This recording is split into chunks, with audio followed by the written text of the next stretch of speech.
அல் குரான்ல மூசா அலைஹிஸ்ஸலாமுடைய வரலாறுல காரூன் அவனுடைய கதையை நம்ம பார்க்குறோம் இல்லைங்களா? எப்படி காரூனை மக்கள் பார்த்தார்களோ அந்த காலத்துல, அதே போல தான் இன்னைக்கு நவீன மேற்கத்திய நாகரிகத்த, அதாவது வெஸ்டர்ன் சிவிலைசேஷன ஆன்னு வாய பொளந்து நெறைய பேர் பார்த்துட்டு இருக்காங்க. ஏன் கல்வி அறிவில் குறைவாக இருக்கக்கூடிய முஸ்லிம்கள் கூட, மார்க்க கல்வி குறைவாக இருக்கக்கூடிய முஸ்லிம்கள் கூட, மேற்கத்திய நாகரிகம் தான் ஒரு பெரிய ஹக்கு போல பார்த்துக் கொண்டிருக்கிறாங்க. இது எவ்வளவு தவறு என்பதை நம்ம பார்ப்போங்க. அல்லாஹ் சூரத்துல் கஸஸ் உடைய 76லேருந்து 82 வசனம் வரைக்கும் பாருங்க. காரூனுடைய கதையை ஃபுல்லா டீட்டெயில்டா விவரிக்கிறான். இது வெறும் வரலாற்று நிகழ்வு மட்டும் இல்லங்க. செல்வம், அதிகாரம், நாகரிகம், மனிதனுடைய அகந்தை இது எல்லாத்தையும் பற்றி ஒரு நிரந்தர எச்சரிக்கை. நிச்சயமாக காரூன் வந்து மூசா அலைஹிஸ்ஸலாமுடைய சமுதாயத்தை சேர்ந்தவனாக இருந்தான். ஆனால் அவர்களுக்கு எதிராக அவன் வரம்பு மீறினான் என்று அல்லாஹ் சொல்றான். காரூனுடைய முக்கிய அம்சங்கள் என்னன்னு பார்த்தீங்கன்னா, அளவற்ற செல்வம். அவனுடைய பொக்கிஷங்களுடைய சாவியே ரொம்ப வெயிட்டா இருக்குமா. பல பேர் அதை சுமந்து செல்வாங்க என்று அல்லாஹ் சொல்றான். ஸோ இன்னைக்கு நம்ம பார்க்கலாம் இல்லைங்களா? Corporate capitalism.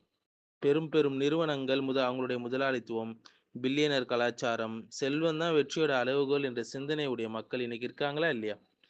செல்வத்துடைய மூலத்தை மறைக்கிறாங்க இல்லைங்களா? காரூன் அலைஹிஸ்ஸலாம் என்ன சொன்னான்? என்னிடம் உள்ள அறிவின் காரணமா தான் இது எல்லாமே எனக்கு கொடுக்கப்பட்டதுன்னு சொன்னான். 78வது வசனத்துல. இன்னைக்கு அதே தான் சொல்றாங்க மக்களும்.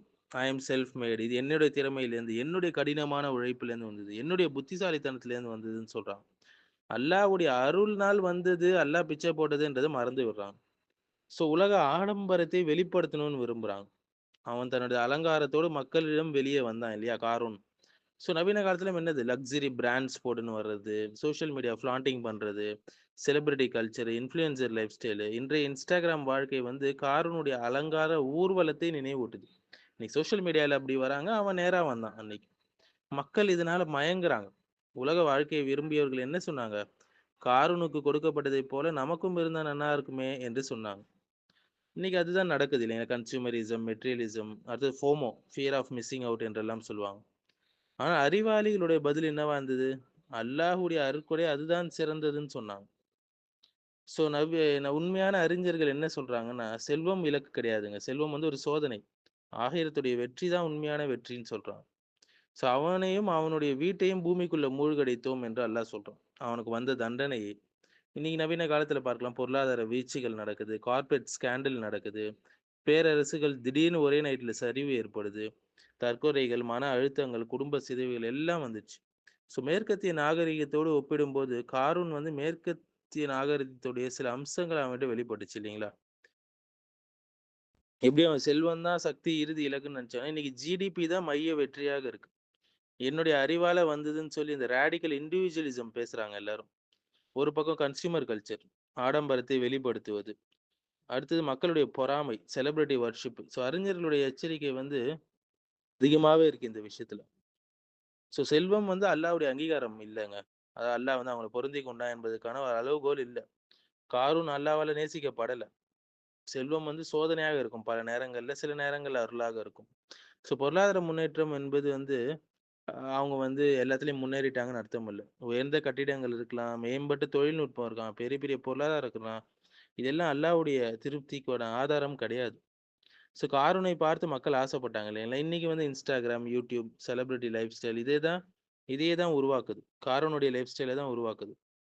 அறிவு ஒருபோதும் அகந்தையை உருவாக்கக்கூடாது. என்னுடைய அறிவால இதெல்லாம் கிடைச்சதுன்னு அவன் சொன்னான் காரூன். ஆனா ஒரு முஸ்லீம் இது அல்லாஹ்வின் அருளால் கிடைச்சதுன்னு நினைக்கணும். செல்வம் நம்மளோட இலக்கு கிடையாதுங்க. அது ஒரு கருவி. அல்லாஹ்வுடைய திருப்தியை அடைவதற்கான கருவி. செல்ஃப் மேட் என்ற எண்ணம் வந்து அகந்தைக்கு வழிவகுக்கும்.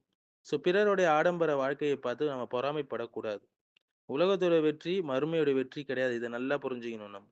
அல்லாஹ்வுடைய கட்டளைகளை மீறிய ஒரு பொருளாதார வளர்ச்சி இறுதியில அழிவ தான் ஏற்படுத்தும். நன்றி உணர்வு இருக்கணும். அல்லாஹ் கொடுத்த செல்வத்திற்கு. செல்வம் வருவது பணிவும் சேர்ந்து வர வேண்டும். பணக்காரராக இருப்பது தவறு கிடையாதுங்க. அத சொல்லல காரனுடைய வரலாறு. செல்வம் உன்னை அல்லாவிடமிருந்து பிரித்து விட்டால், காரனுடைய பாதையில் நீ நடக்கிறாய் என்ற அர்த்தம். உனக்கு அழிவு சீக்கிரம் வந்துரும். அதேபோல எந்த நாகரிகமும் சரி, மேற்கத்தியதாக இருந்தாலும் சரி, கீழ்க்கத்திய கிழக்கத்தியதாக இருந்தாலும் சரி, செல்வம், மனித அகந்தை, உலக மயக்கம், இறைவனை மறக்கிறது ஆகியவற்றின் மீது அது கட்டப்பட்டிருந்தா, காரனுடைய கதையில் உள்ள எச்சரிக்கை தான் அதற்கும் பொருந்தும். அல்லாஹ் நமக்கு கொடுத்தத வச்சு நம்ம மறுமை வீட்ட தேடணும். அதே நேரத்துல இந்த உலகத்துல நமக்கு ஒரு பங்கையும் மறந்து விடக்கூடாது. இந்த வசனம் தான் காரனுடைய கதையுடைய சமநிலை மிக்க ஒரு முடிவு என்று சொல்லலாங்க. உலகத்தை பயன்படுத்து, ஆனால் ஆகிரத்தை மறந்துடாது.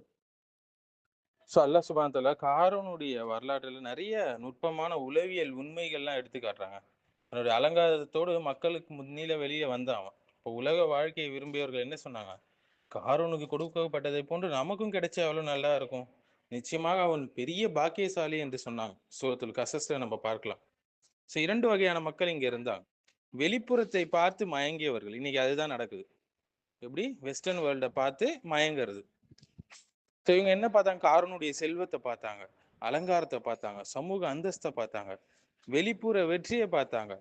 இவனை போல நாமும் இருந்தால் அப்படின்னு யோசிச்சாங்க. ஆனால் கல்வி கொடுக்கப்பட்டவர்கள், அறிவு கொடுக்கப்பட்டவர்கள் என்ன சொன்னாங்க? அல்லாஹ்வுடைய கூலி, அதாவது ஆகிரத்துல நன்மை என்பது ஈமான் கொண்டு நற்செயல்கள் புரிபவர்களுக்குத்தான் மிக சிறந்தது. இந்த உலக வாழ்க்கையில ஒண்ணும் இல்லை என்று அவங்க சொன்னாங்க. ஸோ அவங்க எதை பார்த்தாங்க? வெளிப்புற வெற்றியை பார்க்கலங்க. அதுக்கு பின்னால் இருக்கக்கூடிய ஈமான், நன்றி உணர்வு, தக்வா, இதை பார்த்தார்கள். ஸோ பனி இஸ்ராயல் சமுதாயத்துல வந்தாலும் இது எதுவுமே இல்லை காரூன் கிட்ட. ஸோ இன்று சில மேற்கத்திய நாகரிகத்தை பார்த்து வாயை பொளக்குறாங்கல்ல. உயரமான கட்டிடங்கள், அப்பா என்ன டெக்னாலஜி, இவ்வளோ ஸ்பீடான ரயில்கள், தொழில்நுட்ப வளர்ச்சி அபாரம், பொருளாதார வலிமை, பல்கலைக்கழகங்கள் எல்லாத்தையும் பார்த்துட்டு இதுதான் உண்மையான வெற்றின்னு சொல்லி நின்னுறாங்க. இதெல்லாம் நல்ல விஷயம்தான். அல்லாஹ்வுடைய பாதையில பயன்படுத்தப்பட்டால் இதுதான் உண்மையான வெற்றி என்று நினைக்கிறாங்க.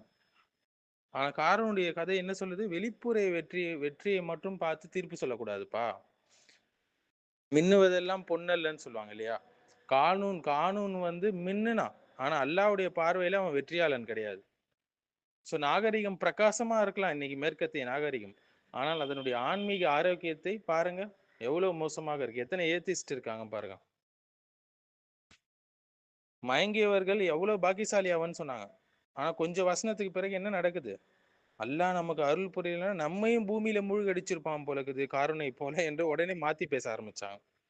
ஸோ இன்னைக்கு நாம் பொறாமப்படுவது நாளைக்கு நமக்கு எச்சரிக்கையாக மாறலாங்க. ரொம்ப கேர்ஃபுல்லா இருக்கணும். ஸோ வளர்ச்சி, பெரிய வளர்ச்சி என்பது வழிகாட்டுதலுக்கான அடையாளம் கிடையாது. தொழில்நுட்ப வளர்ச்சி இருக்கலாம், பொருளாதார வளர்ச்சி இருக்கலாம், ஆனா இறை நம்பிக்கை எங்க? ஒழுக்கம் எங்க? குடும்ப நிலைத்தன்மை எங்க? நன்றி உணர்வு எங்க? இது எதுவுமே இல்லையே. நம்முடைய பார்வை சமநிலையாக இருக்கணும். ஒரு முஸ்லிம் கண்மூடித்தனமா எதையும் வெறுக்க மாட்டான், கண்மூடித்தனமா எதையும் புகழ மாட்டான். நல்லது இருந்தா எடுத்துக்கொள்வான், தவறை தவறு என்று சொல்லுவான். எல்லாத்தையும் குர்ஆன் மற்றும் சுன்னாவுடைய தராசுல போட்டு பார்ப்பான். ஸோ காரூனுடைய காலத்துல மக்கள் என்ன சொன்னாங்க? அவனை போல நாமளும் இருந்தா அப்படின்னு சொன்னாங்க. இன்று என்ன சொல்றாங்க? அந்த நாகரிகத்தை போல நாமும் இருந்தா, அதுல நாம இருந்தா, இல்லைங்களா? பெருமை அடிச்சுக்கிது, நான் அங்க இருக்கிறேன், என் குடும்பம் அங்க இருக்கு, அது இருக்குன்னு. ஆனா அவங்க கிட்ட மார்க்கம் இருக்காது பெரும்பாலான நேரத்துல. ஸோ அல்லாஹ்வுடைய தராசுல நீங்க அவங்கள மதிப்பிடுறியா, இது வெளிப்புறத்தை மட்டும் பார்த்து எடை போடுறியான்றது முக்கியம். ஸோ காரூனுடைய கதை வந்து செல்வத்திற்கு எதிரானது கிடையாதுங்க. செல்வத்தை பார்த்து மயங்கும் மனநிலைக்கு எதிரானது. நாகரிக முன்னேற்றத்திற்கு எதிரானது கிடையாது. அதன் இறுதி வெற்றியாக கருதுறாங்க இல்லையா, அந்த பார்வைக்கு எதிரானது. எனவே ஒரு முஸ்லிம் என்ன செய்யணும்னா, நான் கட்டிடங்களுடைய உயரத்தை மட்டும் பார்க்க மாட்டேங்க, மனிதனுடைய இறை நெருக்கத்தையும் பார்ப்பேன். நான் செல்வத்துடைய அளவை மட்டும் பார்க்க மாட்டாங்க, அதில் உள்ள சுக்குரையும் பார்ப்பேன் என்று இருக்கணும். இதுதான் காரனுடைய வரலாற்றிலிருந்து நமக்கு கிடைக்கக்கூடிய ஆழமான ததப்புர் ரீதியான பாயிண்ட்ஸ்.